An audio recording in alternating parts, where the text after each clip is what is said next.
Isaiah chapter 17. The burden of Damascus.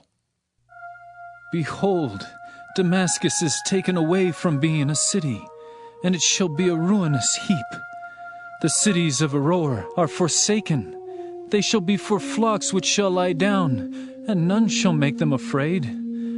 The fortress also shall cease from Ephraim, and the kingdom from Damascus, and the remnant of Syria. They shall be as the glory of the children of Israel, saith the Lord of hosts. And in that day it shall come to pass that the glory of Jacob shall be made thin, and the fatness of his flesh shall wax lean. And it shall be as when the harvestman gathereth the corn, and reapeth the ears with his arm. And it shall be as he that gathereth ears in the valley of Rephaim. Yet gleaning grapes shall be left in it, as the shaking of an olive tree, 2 or 3 berries in the top of the uppermost bough, 4 or 5 in the outmost fruitful branches thereof, saith the Lord God of Israel.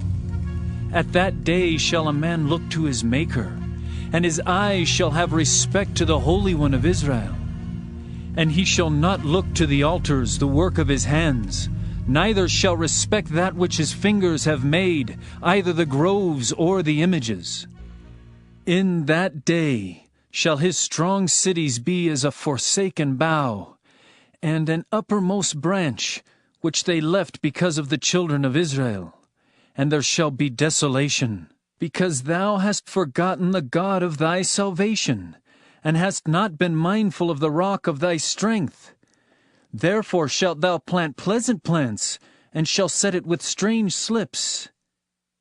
In the day shalt thou make thy plant to grow, and in the morning shalt thou make thy seed to flourish.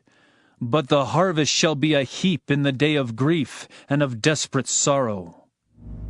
Woe to the multitude of many people, which make a noise like the noise of the seas, and to the rushing of nations that make a rushing like the rushing of mighty waters. The nations shall rush like the rushing of many waters, but God shall rebuke them, and they shall flee far off, and shall be chased as the chaff of the mountains before the wind, and like a rolling thing before the whirlwind. And behold, at eventide, trouble, and before the morning, he is not.